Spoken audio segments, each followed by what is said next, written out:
to be more active.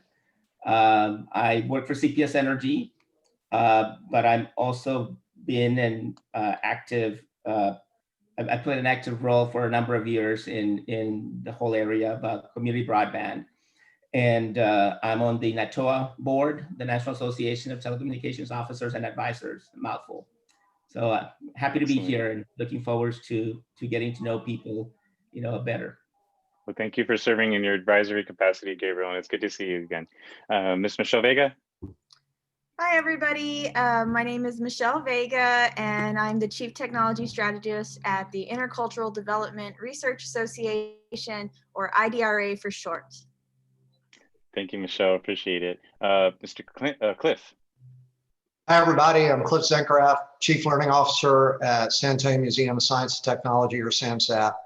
You guys helped sponsor our SA Smart Challenge last year. Hi, Jordana. Good to see you. Thank you, Cliff. Adam. Hey, everybody. My name is Adam. I'm the Executive Director at Libraries Without Borders. Jordana, you're on mute. I was just so Libraries Without Borders, we're a nonprofit organization.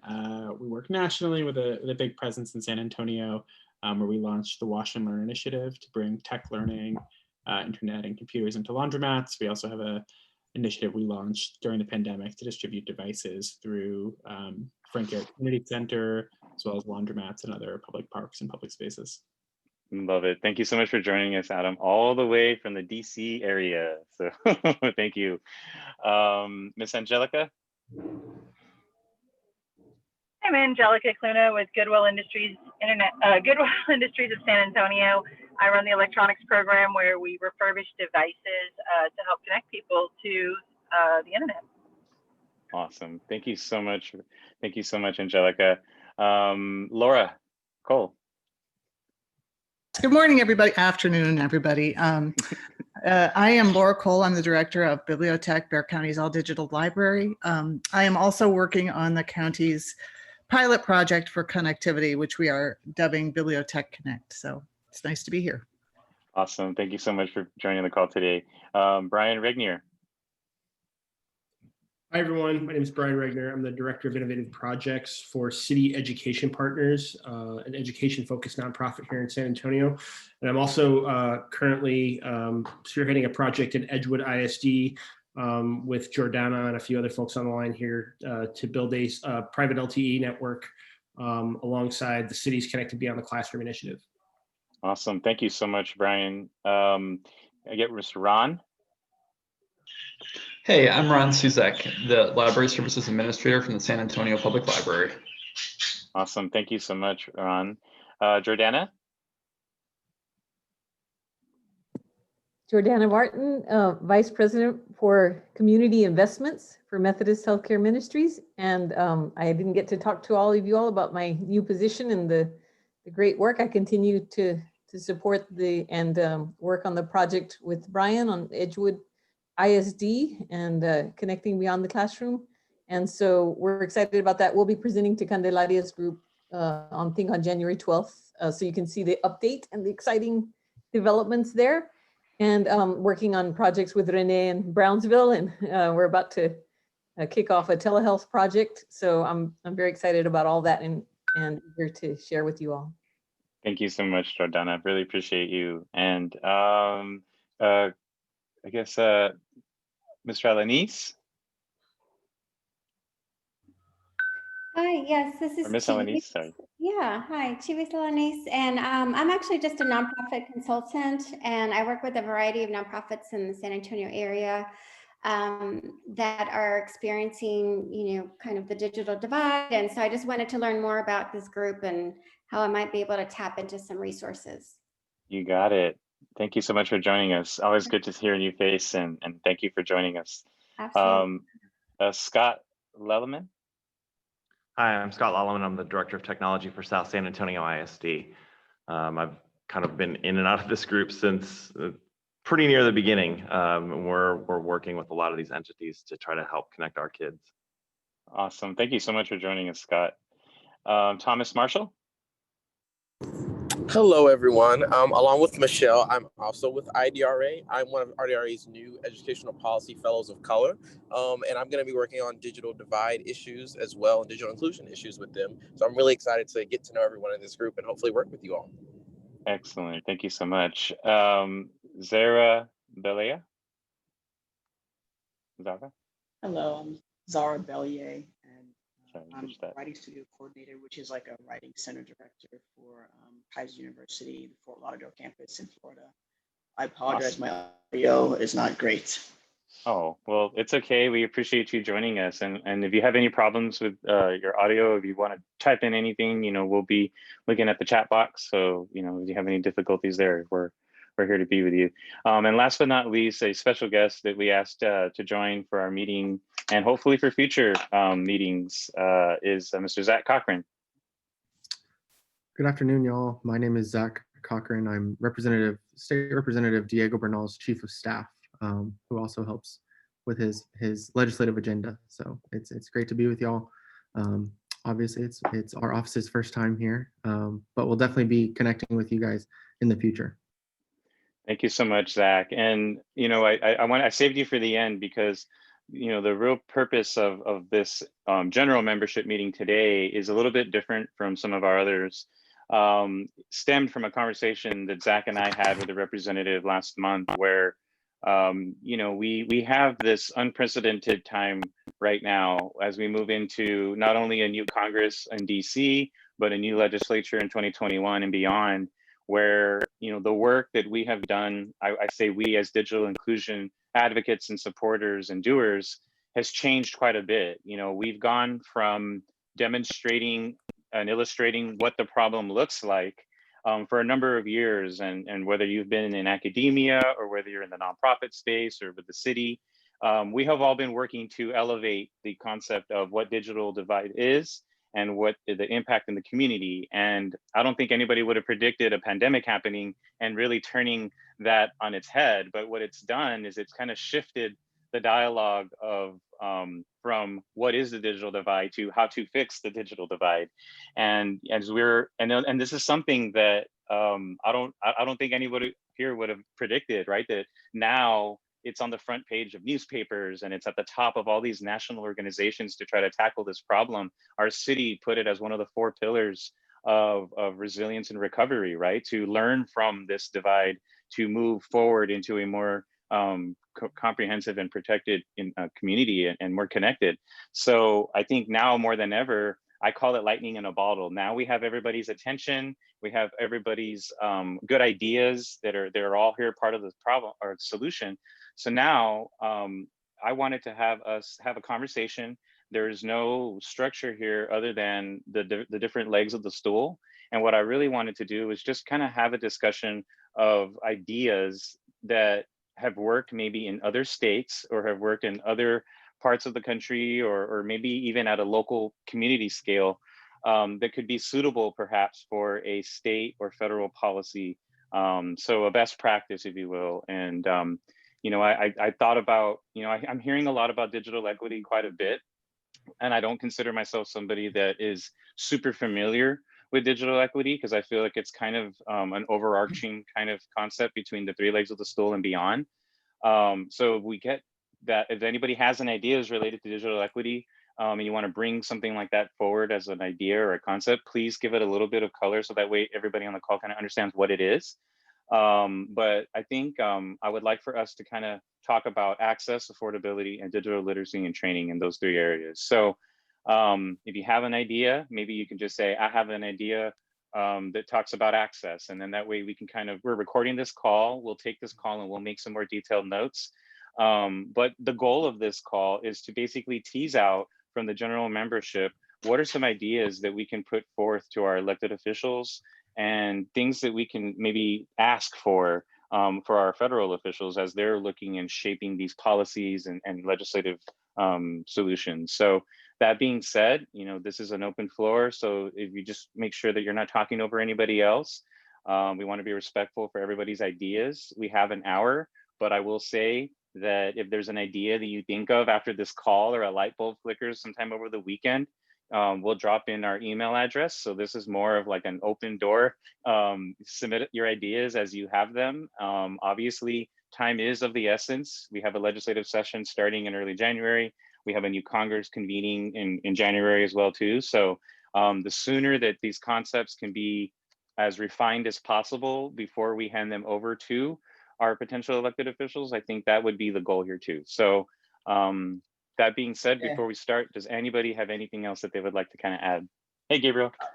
This is Gabriel. I would like to kind of set the stage first by making sure our membership understands kind of what the current law is.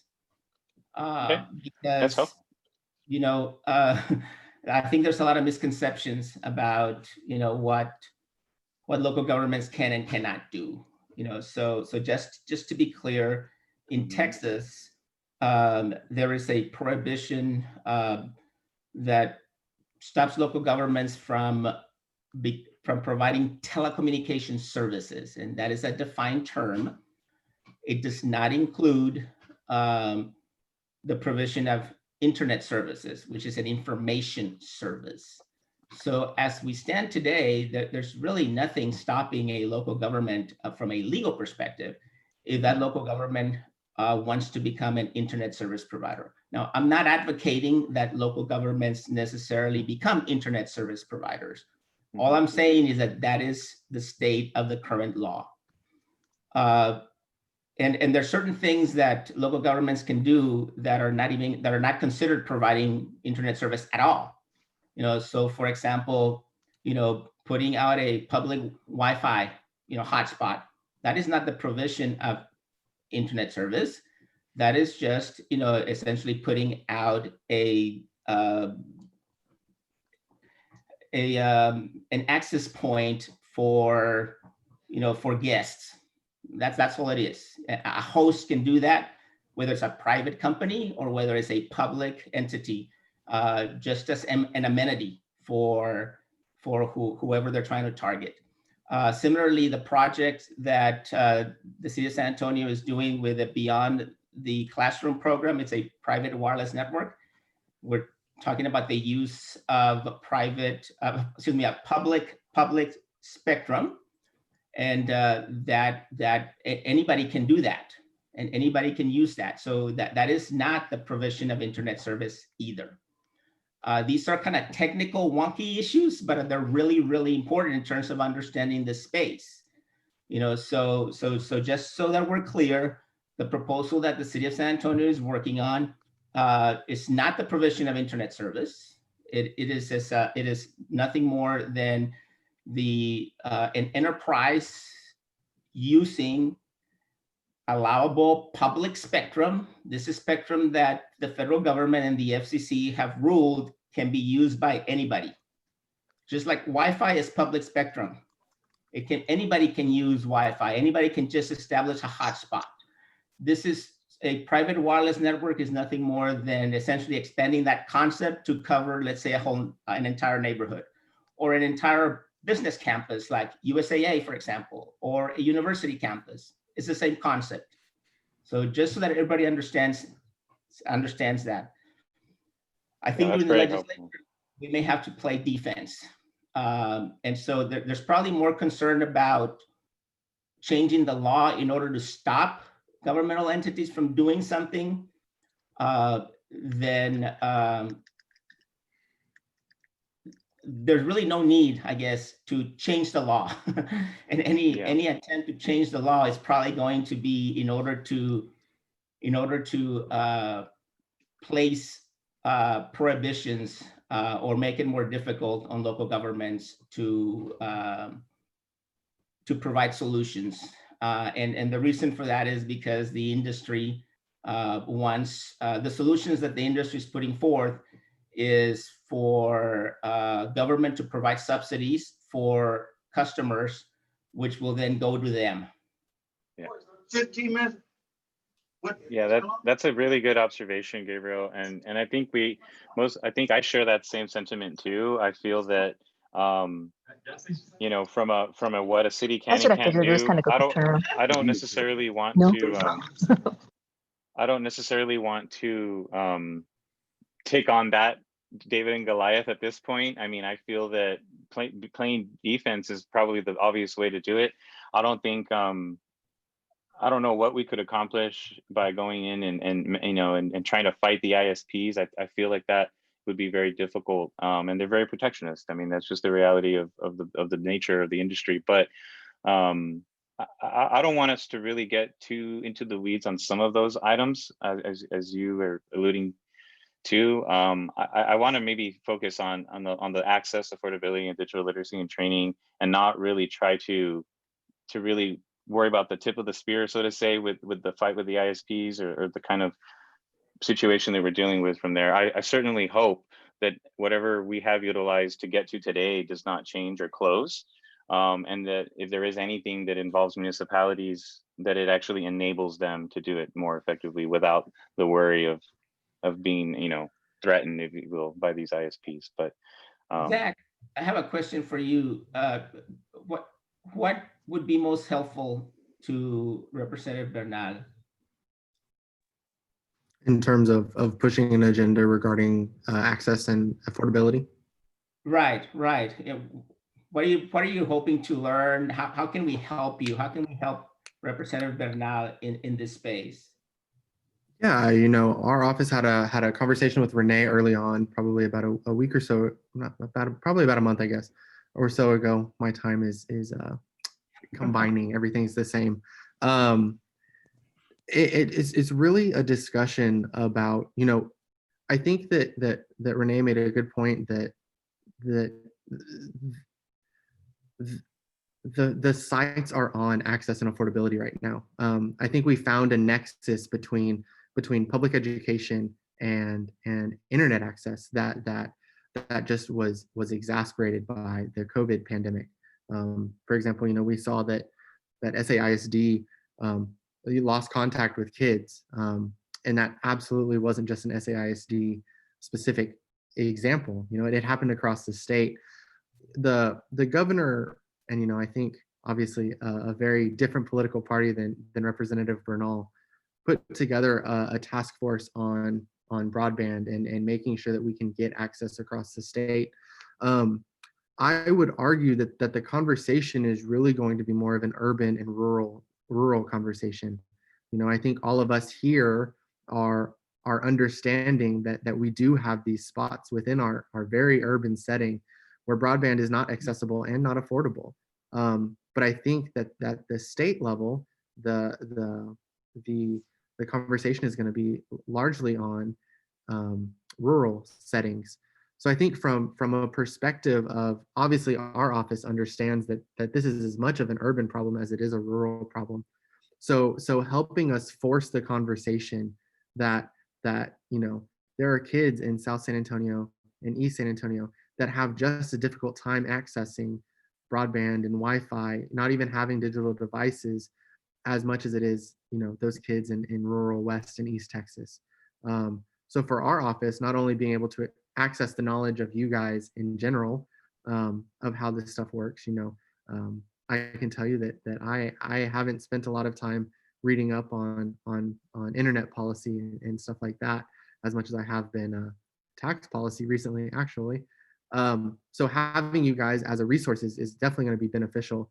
But in terms of the legislature writ large, it's going to be forcing that conversation of this is as much of an urban policy issue as it is a rural policy issue. You know, I think that y'all's expertise on that will be extremely beneficial. absolutely. Does anybody else kind of feel that urban versus rural, that they're kind of being pitted against each other in a sense? I mean, I feel like it's always been that way in a sense for infrastructure funding, but now that we're talking the digital divide, I'm seeing a big pendulum towards the rural side. And I think it's basically who's the one that's advocating that. So I think in that respect, you know, supporting a policy that helps electric co-ops and telephone co-ops build fiber would probably be beneficial for all rural and suburban areas that are covered by electric and telephone co-ops. So policies of that nature, I think, would be very, very helpful. Yeah, and Zach, like, yeah, for rural, Zach, I think Gabriel's right. And last legislative session, they put forth some legislation that was supposed to help rural co-ops do their work, right, and expand and become broadband and internet service providers. But then they put in a squirrely addendum that made it that said that they couldn't use the fiber that they're using, as an electric co-op or a telephone co-op for the purposes of providing internet service. So they kind of were pretending like they were supporting rural co-ops, and then they were tying their hands behind their back that they couldn't use their own resources, right, their own infrastructure to serve for broadband. So that was one rural thing. But regarding, I think your first question, Renee, about equity is the most important thing regarding urban and rural. We do have to be the voice to say that it's an urban, low-income urban problem, neighborhood problem, and a rural problem. It's not to be pitted against each other. We have the resources to solve both. And I think, equity, that is what digital inclusion is. Regarding your first question about equity, it is about focusing on getting connectivity for the least served, right? The low-income people of color, older Americans, and all those that are left out, right? So that's what equity is about putting your efforts where there is a lack of access and opportunity. And is exactly what our coalition is about. So we do need to be the voice to make sure we're always, have this resounding voice that it is both an urban and a rural problem. Absolutely. And I think one thing too to think about too, I think maybe so we can kind of tease out specifics, is that if we can say, like, in a broad sense, X, Y, and Z, but in a specific idea, to tackle digital equity could be creation of I thought of, creating an Office of Digital Equity within the Texas Education Agency, right? Like, that's a granular idea. And what would that office be responsible for, right?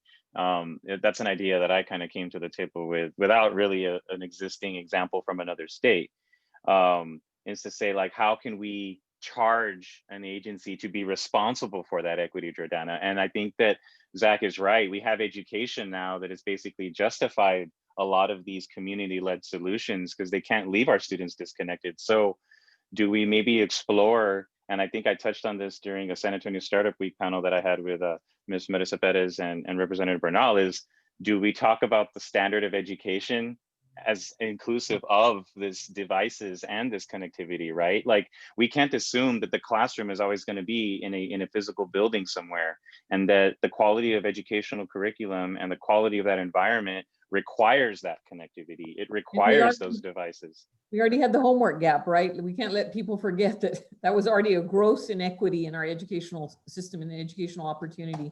So absolutely. I forgot to mention that I'm an attorney. I'm a utilities attorney. I've been practicing for over 25 years in the telecom and electric utility, gas, et cetera. So there's already a bill that has been introduced that would create would essentially give the PUC it would create an office within the PUC, a broadband office, and it would be the kind of the clearinghouse for broadband funds. And as far as I can see, that what that bill does, it institutionalizes the idea of funneling government funds, public funds, to internet service providers.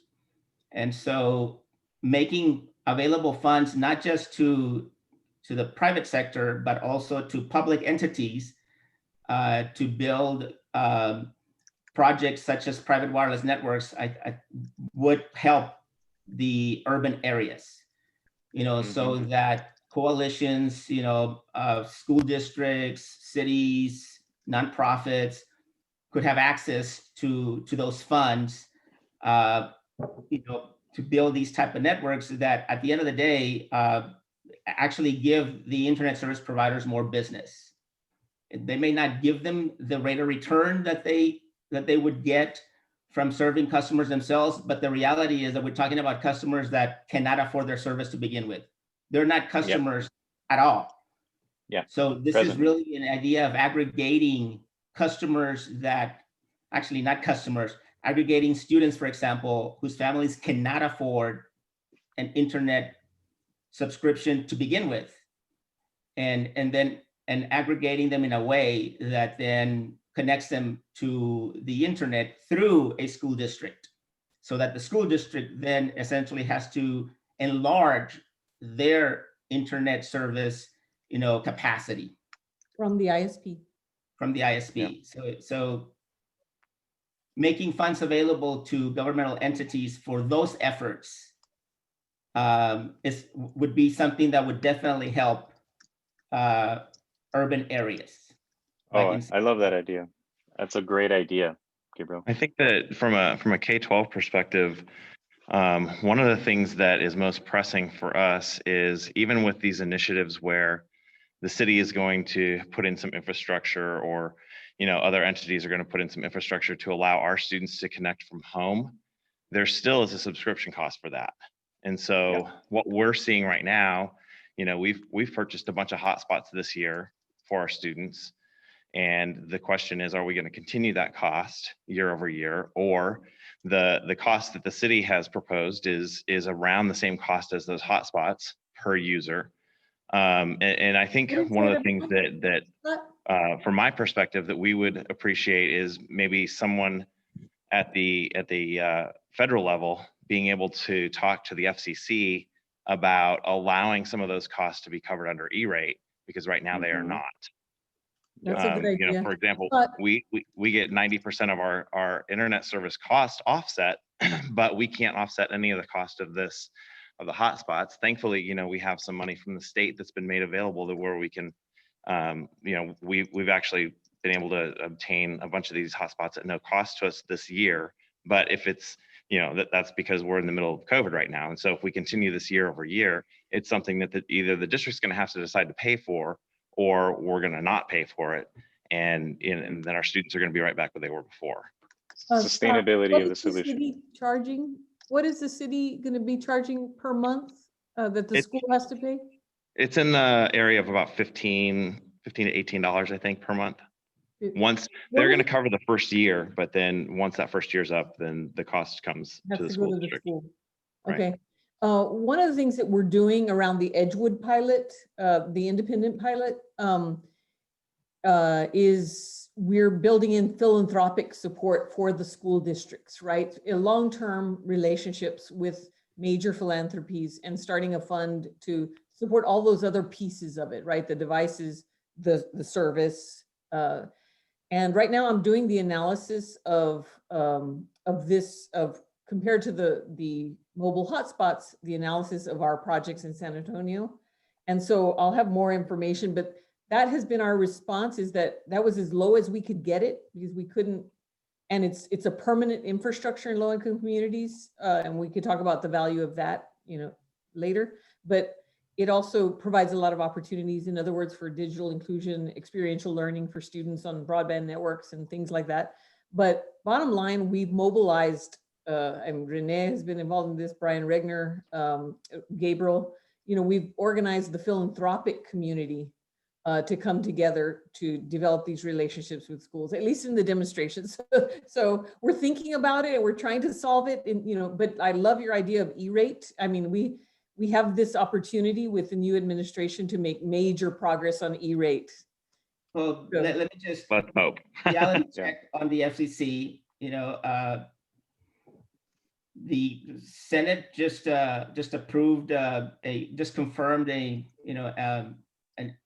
new Republican member of the FCC to replace one that's outgoing, and then the chairman is going to resign when the new president is inaugurated. It's going to leave the agency with a 2-2 tie, and the Senate controls the nominations. So at least for the short, for some period of time, if the Senate remains in control of the Republicans, the new administration will not have a majority at the FCC. And that was done, that was a strategic move specifically to tie the hands of the FCC, at least on the short term. So unfortunately, the FCC is not going to be able to immediately act on some of these issues. They'll have to, depending on what happens in Georgia. in the runoff elections in Georgia, will determine who's going to have control of the Senate. And if the Senate remains in Republican hands, then it'll probably be some time before the administration is able to reach some arrangement with the Senate to get a confirmation of a fifth member of the FCC and give the administration, a majority. So just a heads up. Yeah, no. Renee, I'd like to make a bit of an outsider comment. You guys know a lot more about the policy and the infrastructure stuff than I do, but I've heard when the rural question, there's some folks kind of on other fronts that I work with who are working on rural economic development innovation issues throughout the state. And at SAMSAT, we've dealt a little bit with trying to work with rural schools. And they have transportation issue. Like when they want to do special programs with us, they want to do a robotics program, say, and they need to put kids on a bus and bring them to us. That's a problem for rural schools. Well, I have heard that same complaint with school districts inside San Antonio, especially in high needs districts, where we want to have a student do an internship with us, but their parents can't get them to us. And I just wonder if that's a common ground. And Scott from South San, maybe you could confirm or deny that, but I mean, it struck me as maybe some common ground between those two sides. Yeah, I would agree. I think transportation is definitely an issue for lower income folks, especially now. We're finding that families have had to decide, what are they gonna, if somebody's been laid off, if they're not working, if part of their family's not working, what are they gonna keep? What's gonna go? And on our end, a lot of times the internet connection was the first thing to go, but I could definitely see, we're gonna have to downsize. I can't afford this car payment anymore. But I think we're gonna end up seeing a lot of issues similar to the housing crash in 2008 too. Where parents aren't able to afford, parents are getting foreclosed on, those kind of things. Where any number of financial issues related to transportation, internet access. Food, is another big one. Having meals, be able to afford groceries, that kind of stuff. All of those are things that are I think, going to come to a head once everyone, on the other side of things sees things going back to normal. There's going to be a slew of problems in low impoverished communities where that are kind of after effects of COVID. So Cliff, these private wireless networks that we're talking about, that the city's piloting and that we're piloting in Edgewood, are specifically intended to address the backhaul issue, the transport issue. Right. Yeah. Yep. Yeah, and I think that's definitely the case, is that a lot of communities want more options because maybe they've relied so heavily on the ISPs to provide these connectivity solutions for decades. And taking care of a connectivity problem wasn't necessarily in the wheelhouse of a municipality in the past. So I think you're exactly right. And one of the things that we're working in other communities is, in order to get to that point where you have that backhaul to support these wireless innovative approaches, you need to have those backbones. You need to have that infrastructure that's pervasive. And there was a paper put out last week by the Benton Foundation talking about the importance of middle mile infrastructure in our communities to basically right that wrong. And I hope that that's something that maybe at the Texas, within the Texas state broadband plan that'll hopefully get put together as a result of work in 2021, I find that it would be very important for communities to understand that it's okay for them to go back to what you said, Gabriel, earlier at the top of this call, that it's okay for them to build these backhaul networks, these backbone rings, these middle mile efforts, because these are potential solutions that could benefit the private providers, and it could benefit the underserved and unserved residents and students in the communities, right? So dispelling the myth, I think, is going to be key in 2021. Renee, that's very well stated. And I think the way to frame this, Zach, particularly from a legislative perspective, is that we're now in the digital economy. And in the digital economy, fiber infrastructure is the equivalent of roads and highways in the analog economy or the 20th century economy. The economy grew tremendously during the 20th century because of roads, particularly the interstate highway system. We are now in the digital economy, and these fiber infrastructure are the roads for the digital economy. And so just like local governments, play a very important role in building roads within their jurisdictions, what Renee is saying is essentially the equivalent. The middle mile is essentially the equivalent of a road system that can then be shared with the private sector, on equal terms, in order to reach customers that have been unserved or underserved for a long time. I would love to hear more from you, Zach, as well, and just in general, like from the perspective of Representative Bernal, how we as the Digital Inclusion Alliance of San Antonio, like what specifically, what tools would be helpful to support your efforts at the state level and advocating. For example, one thing that DIASA does have are a set of general objectives around the different legs of digital inclusion, internet access, device access, digital skill building. One area that I definitely have heard all of us mention is just the emphasis on affordability. I think so often people treat affordability as the urban problem and infrastructure as the rural problem, and that paradigm, that difference puts the onus of the problem on the poor in urban areas and on the government in rural areas, which is a deeply really terribly unfair when at the same time, like, affordability is an issue of our policymakers. But would it be helpful for us to kind of articulate these values to you and provide you with a platform to get these high level values out? Or would it be helpful for us to take some of the ideas that we ourselves as practitioners know, simplify them and share them to your team? Like, should we be going into the details, or should we be making something more high level? Great question.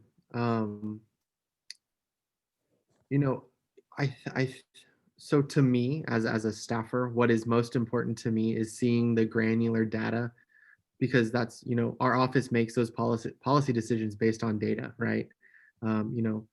More often than not, the data supports a more progressive policy decision.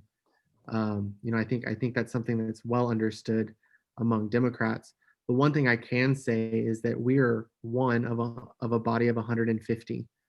Our office could have the greatest understanding in the world of what is necessary and needs to be done, but if the other 149 members don't understand or don't perceive those values like our office does, then it really is for naught, right? We could file bills all day.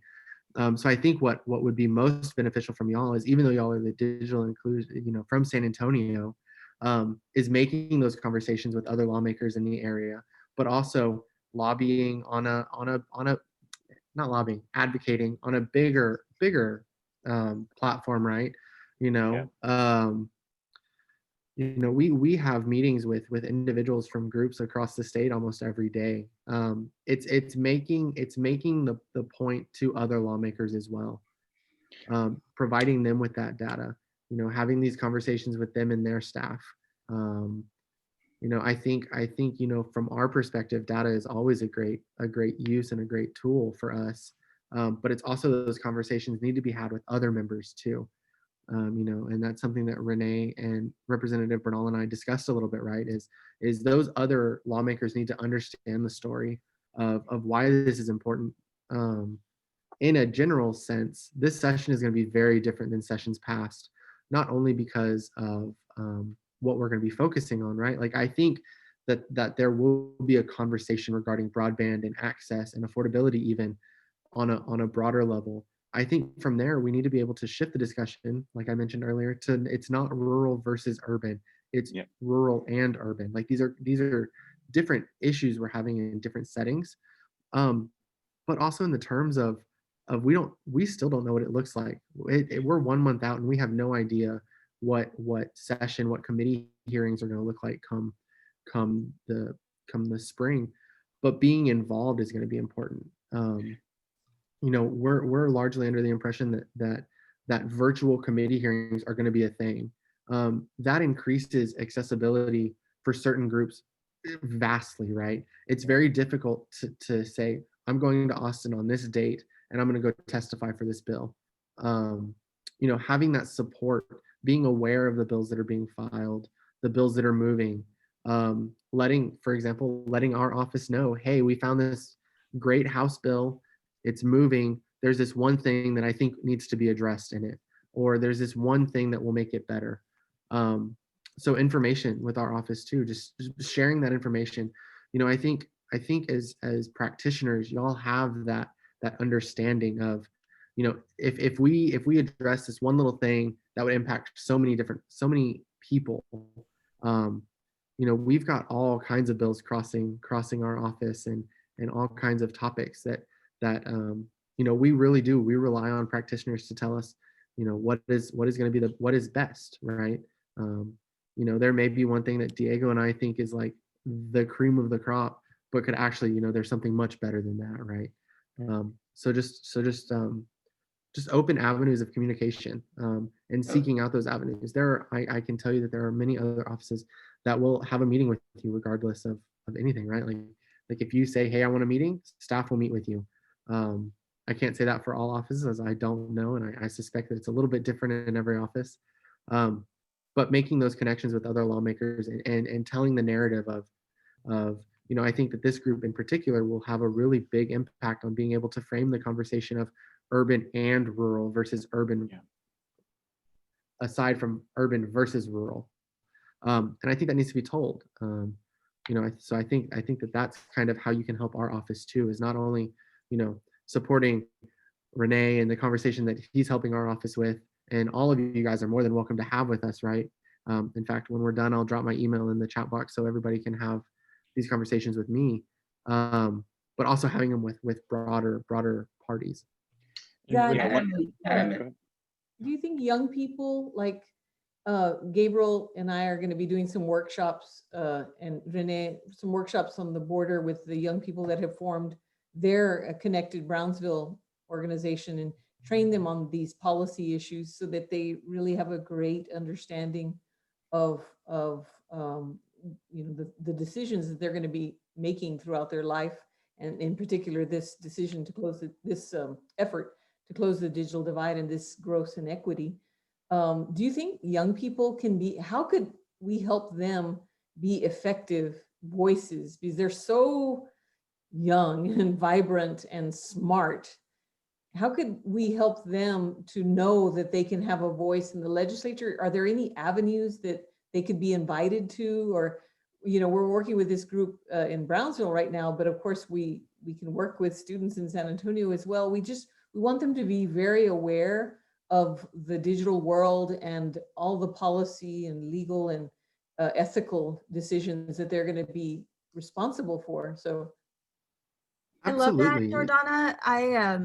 I'm sorry to interrupt you, Zach, you're but good. I think that like the Up Partnership has a group called Our Tomorrow, and that's exactly what they do. Is they work with students to help them be the voice of policy change. So that might be a really good connection, Jordana, for getting students prepared to speak at legislative sessions or just to their local governments. I like that idea. Yeah, definitely building off of that, organization and mobilization is key in getting some of these issues addressed. I think being able to prepare young individuals for speaking in front of a legislative body, you know, I think that there's this thought that legislators are like on a hill. Legislators are people too, right?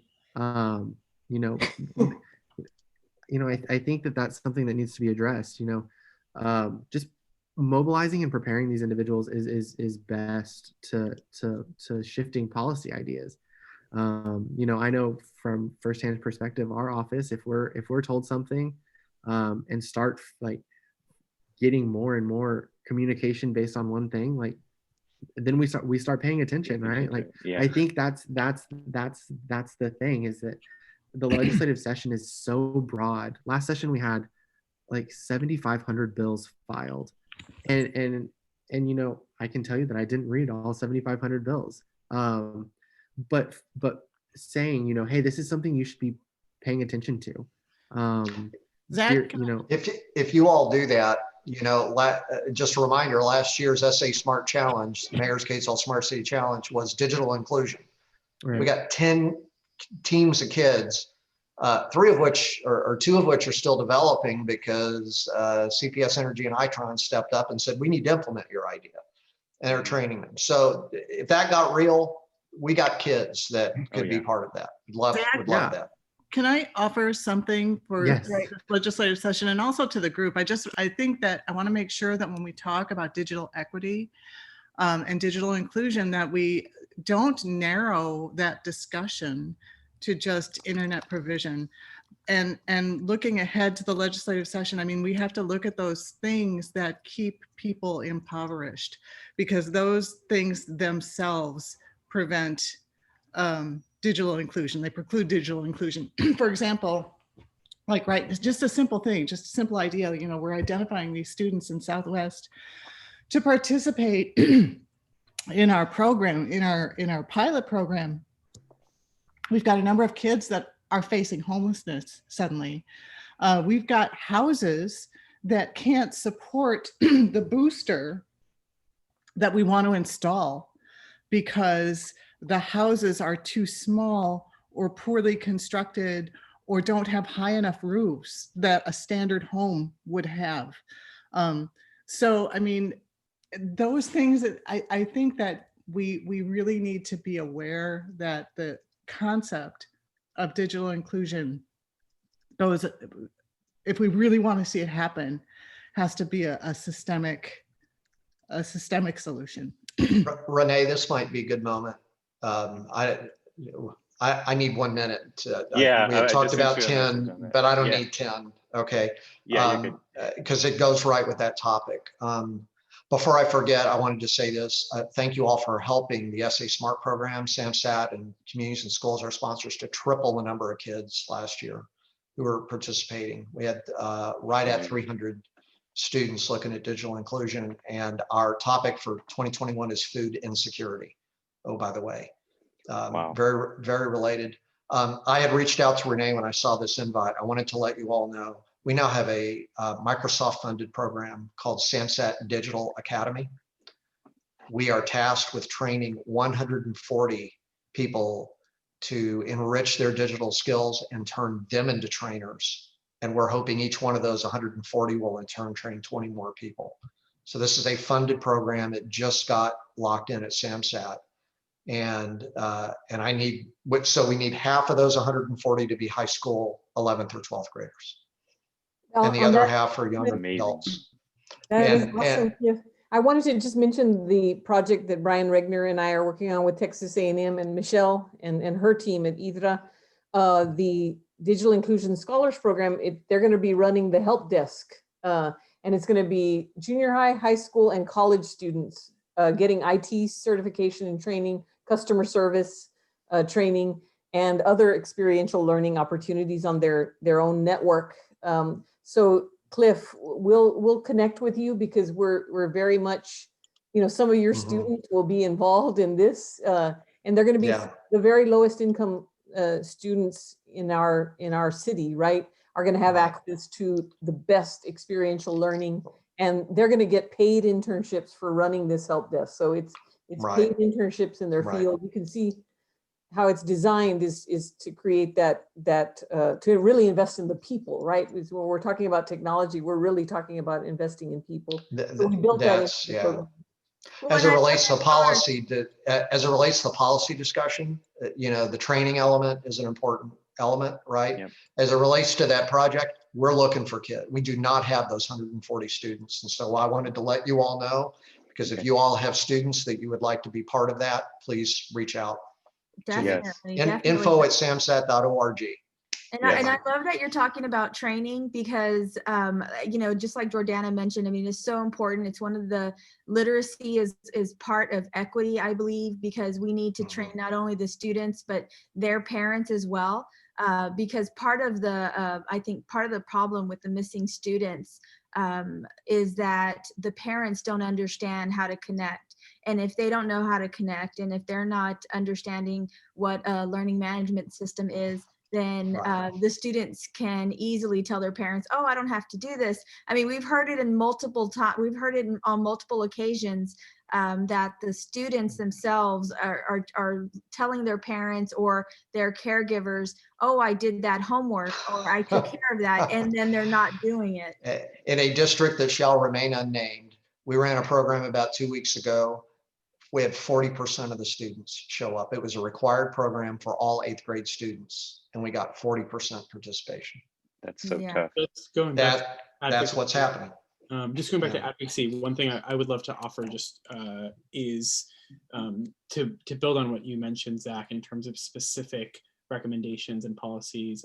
I would be happy to work and kind of put together a policy platform that builds on the high level goals that DS already has. I don't know if Renee guys have anything up to date, but that could kind of take the notes from this meeting and look at some specific policies. I would need some help. I was served on one of Biden's kind of innovation digital equity transition committees that has a really good template that I can pull from, get some language. But I would need a lot of help if folks are interested in that. I just want to put out there. So Adam, that's an excellent idea. In fact, that's very much in line with what I was going to, one recommendation I wanted to make to the group. And I'm sorry, I lost my connection, so I'm not going to put my video. I think we should work on developing several one-page position papers that would serve from SAC's perspective, educating legislators on a variety of issues that we care about. It would also serve to educate young people on the issues that they should care about. And so that's very much in line, Adam, with your suggestion. I'd be happy to work with you, and I'm sure Jordana will as well. Yeah, I think we could put a small working group together, whoever's really interested, and then we can always present it to the larger membership. So yeah, I think that's great, Adam. And that's kind of where I was going, because you shared with me you all's digital policy platform, or digital inclusion, digital equity policy platform, and I truly admired it. And I want us to get to that level of specificity, because I feel that there's a lot of things that, and I know we're reaching the half-hour mark here soon, is that, there's things that I think we need to think about that are nice to have, but we need to separate the nice to have from the must have going into 2021. But an idea that I believe that would be helpful that can support a larger state broadband plan could be as simple as a statewide speed test and availability map, right? And then that gets those elected officials testing their own speed in their own homes, and getting rural and urban areas getting to use this same speed test and availability methodology that can challenge the FCC's data. And that data that you're talking about, Zach, can be compelling across the whole state, right? So I really want to be able to reach that level of granularity, such as ideas like that, or workforce development training programs that help expose wireless technology and fiber optic technology to these students while they're getting out of high school and approaching college. I think that we really would need to get to that level of granularity to really help Zach with the details, but also I think of stuff that can take place over 2 legislative sessions, right? We have a hole in our budget going into 2021. So we need to be very, realistic, speaking of what we can actually get dollars wise out of 2021, or what are some initiatives that we can put in play in 2021 that are really going to come home and really bring home something great in 2023. So these things are incremental, and we want to reach awareness not only in our area, but to help throughout the state too. So I guess, does anybody have any last thoughts before we kind of get to the last couple minutes? SAMHSA would be glad to help with those policy papers in our areas of interest, areas of expertise. Awesome. Yeah, if you'd like help, reach out.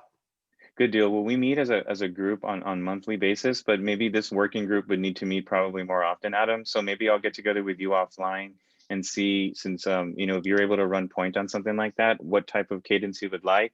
I'll put a call out to this list of folks who joined today to see if anybody would like to join that effort, and then we get something like that put together.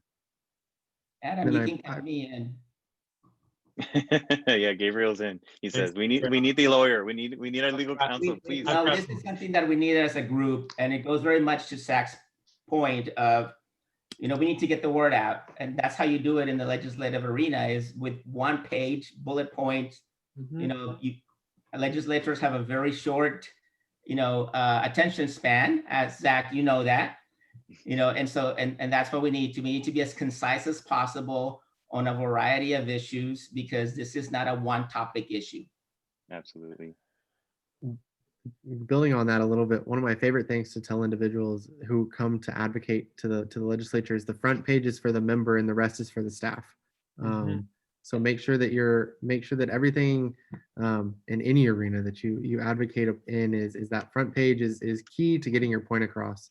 Some members read a little bit more, some members, I don't know what other members do, but it's always good to make sure that on that front page you're nice, concise, get your point across. I had put my email in the chat earlier. I'll put it in there again for you guys. Feel free to reach out to me independently of the group.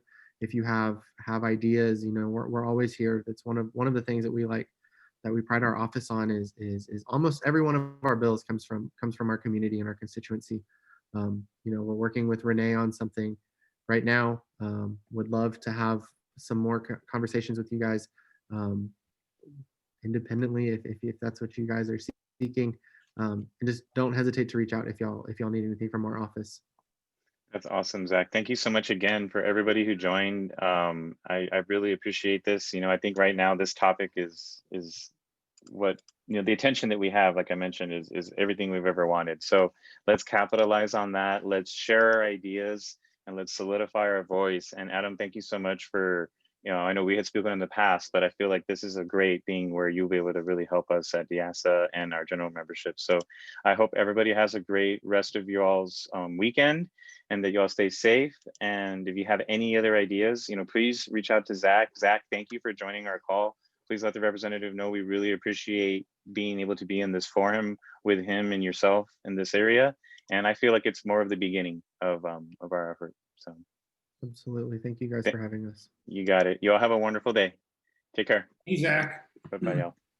Bye, everyone. Take care. Bye. Bye. Thank you.